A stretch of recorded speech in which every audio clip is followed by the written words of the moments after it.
उद्या 11 फेब्रुवारी 2025 पासून 12वीची बोर्डाची परीक्षा सुरू होत असून उद्या पहिला इंग्रजी विषयाचा पेपर आहे. इंग्रजी विषयाची पोरांच्या मनामध्ये खूप मोठी धास्ती असते, खूप मोठी भीती असते. पोरहो, इंग्रजी विषयाची भीती मनातून काढून टाका. इंग्रजी विषयाच्या पेपरमध्ये पास होणं अत्यंत सोपं आहे. गेल्या 15 वर्षापासून मी जुगाड टेक्नॉलॉजी पोरांना सांगत आहे.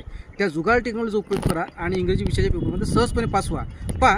पेपरला जात असताना, पेपरला गेल्यानंतर, प्रश्नपत्रिका हातात भेटल्यानंतर त्या इंग्रजी विषयाच्या प्रश्नपत्रिकेमध्ये 40 मार्कांचे सीन आणि अनसीन पॅसेज असतात. तर त्याच्याखाली काही प्रश्न दिलेले असतात. त्या प्रश्नांमध्ये जे मोठे मोठे शब्द असतात, ते मोठे मोठे शब्द त्या पॅसेजमध्ये तुम्हाला जिथं दिसतात ना, तिथं टिक करा. त्याच्यावरच्या 5 लाईन्स, त्याच्या खालच्या 5 लाईन्स, एकूण 10 लाईन्स त्या एका मार्कासाठी लिहा. 3 तासाचा वेळ आहे, भरपूर वेळ आहे, बसून राहायचं नाही. अशा पद्धतीनं प्रत्येक एका मार्कासाठी 10 लाईन्स उत्तर लिहा. असं करता करता करता जवळपास 40 पैकी तुम्ही 20 मार्क्स घेता. आणि त्याच्यामध्येच प्रश्न चौथा बी आहे इंटरव्ह्यूचा. 9 ते 10 इंटरव्ह्यू क्वेश्चन लिहून टाकायचे. 20 मार्क्स तुम्ही पॅसेजमधून घेतलेले, ते 20 मार्क्स.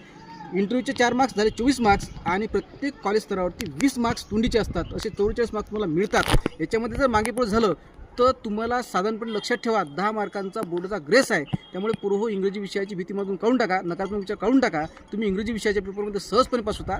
त्याच पद्धतीनं इतर विषयांमध्ये देखील तुम्ही सहजपणे पास होता. भीती काढून टाका, यशस्वी व्हा.